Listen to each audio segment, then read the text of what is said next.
pre-existent public building without any particular architectural merit. Founded by Gropius, the Bauhaus movement, which literally means the art of building, aimed to reconcile art and crafts to create a new industrial aesthetic, what we now call design. Every discipline was mobilized: metalworking, joinery, weaving, painting, but also stagecraft and dance. Color was taught in workshops run by Paul Klee and Vasily Kandinsky. Electrical appliances and furniture that continue to mark our daily lives were designed there. Experimental films were made.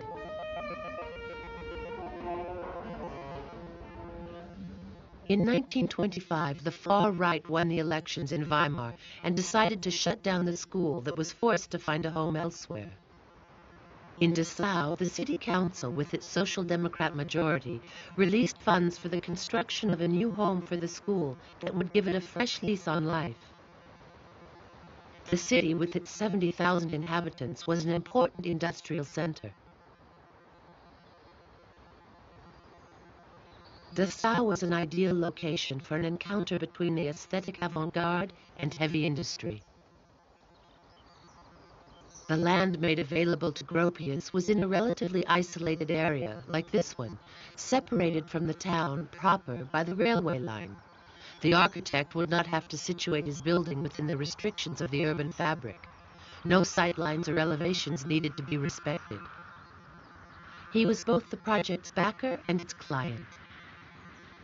As a result, he could design a building adapted to the true needs of his school, the Higher Academy for the Arts, with its workshops, an area for the administrative department, a collective area with a theater and a refectory, studio accommodation for the students, housing for the teachers, and a technical school to train young apprentices as requested by the Dessau City Council. He could give it any shape he wanted. A campus with dispersed elements, a huge building with an inner yard, a drawn-out building. He opted for an interlocking system by linking the different elements in a deliberately asymmetric form. The school's different requirements determined the outline of the interlinked buildings. Each area has its coherence and specific design.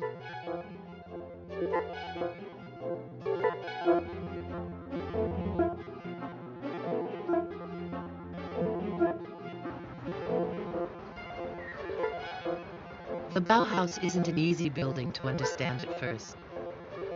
One cannot immediately comprehend its form, meaning, and motion. To explain his design, Gropius liked to use aerial views. He claimed that the different sets of buildings and their layout then became clear.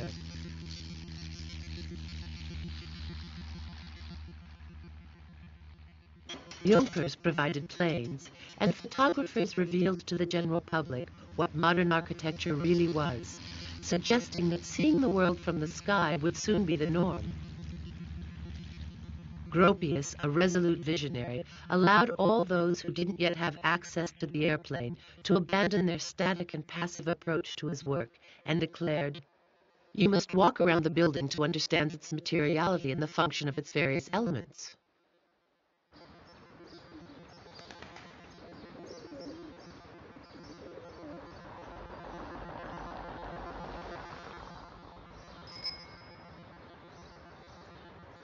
The Bauhaus cannot be comprehended from a single angle. The building requires movement to be understood.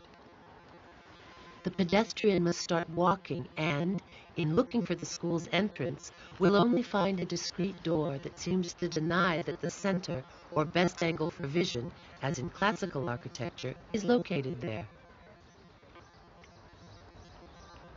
A global style of architecture appears, with vast surfaces and different heights corresponding to the various needs of the school.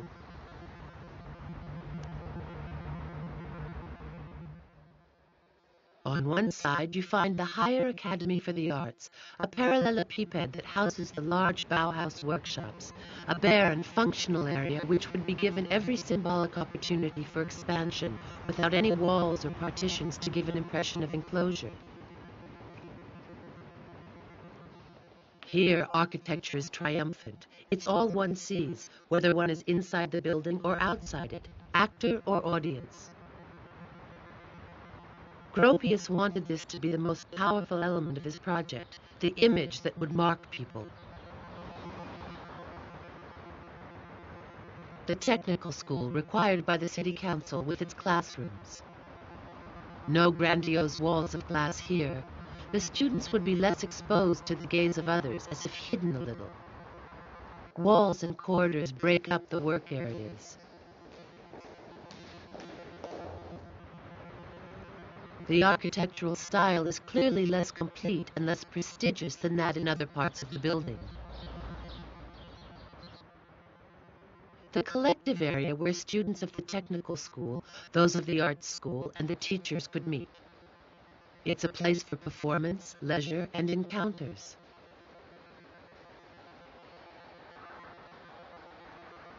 On the facade, in the alternation of glass and concrete, Gropius shows that this is a protected and even slightly private area, different from the work areas.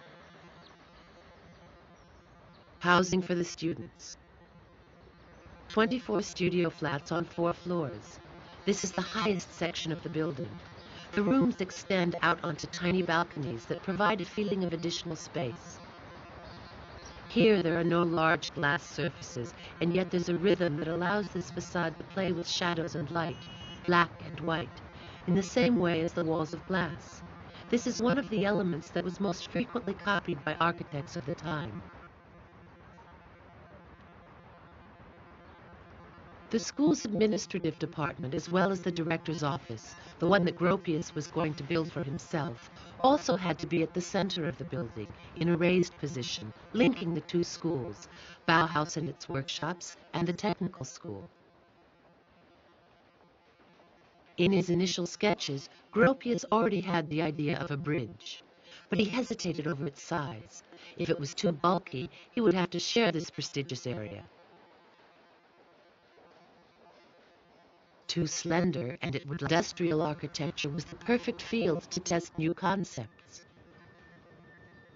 Gropius had already partially tested the glass curtain 7 years earlier for one of his first commissions, the Fagus factory built with Adolf Meyer.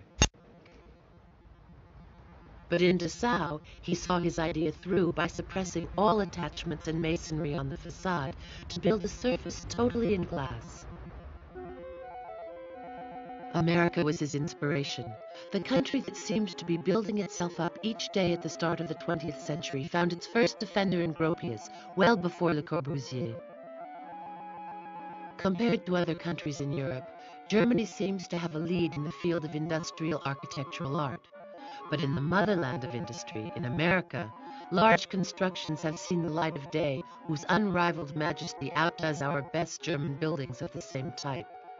The grain silos of Canada and South America, the coal silos of the huge railway lines, and the most modern workshops of the North American companies almost bear comparison with the buildings of ancient Egypt.